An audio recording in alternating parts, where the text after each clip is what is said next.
groovy.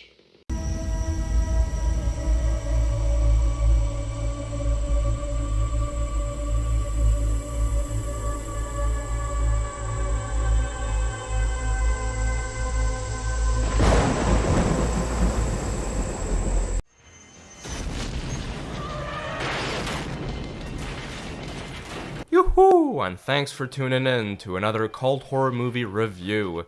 If you've ever thought of picking up Hitchhikers, this movie will make you think twice. My mother told me never to do this. We're looking at The Hitcher this week. It's safe to say this one has got cult classic written all over it. But just before we get going, if there's a cult horror movie you would like me to review, leave me a comment down below.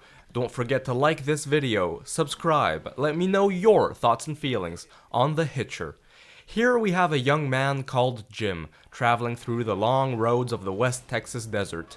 On his way to California, he makes the mistake of picking up a hitchhiker. But not just any hitchhiker, it's Holland's very own Rutger Hauer. No, seriously, the man in his vehicle is an absolute murderous psychopath who butchers people unfortunate enough to let him get in the car.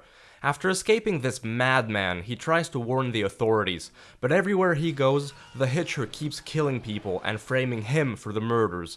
Then ensues a cat and mouse game as Jim tries to tell the truth and find that killer. First thing I'll say is the performances are pretty good. C. Thomas Powell was pretty good at playing Jim, and is it just me, or does he give off slight Justin Bieber vibes? You feel the frustration in him trying to prove his innocence, but always taking the blame for the killings he did not commit.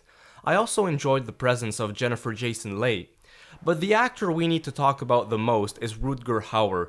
When people think of serial killers in horror movies, John Ryder isn't the first to come to mind. He's got more of a sober style, he's pretty quiet, doesn't actually speak that much, and isn't loud. But that actually works in the character's favor, if you ask me.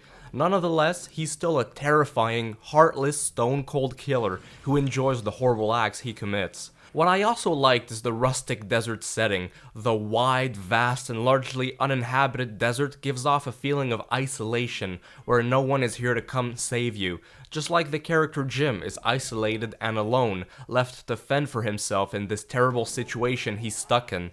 But that's just how I see it. Maybe I'm just getting ahead of myself here. The film does raise a few questions. Most notably, for me it's pretty improbable to believe the Hitcher manages to appear out of nowhere in all those different random places and then disappear. Like, how does he do it? But even so, the movie manages to work and tie the whole thing up into a action-packed, thrilling good time. Speaking of that, there's an interesting mix of genres at work here, balancing out horror with thriller and with some action. It also borrows heavily from the road trip subgenre, which I liked. It gives off a rustic, sweaty, greasy, dirty, and especially unapologetic feel and vibe. And speaking of action, there are plenty of really cool car stunts which impressed me. This was back in the day when the vehicles crashing into each other were real. It reminded me a lot of the first Mad Max movies.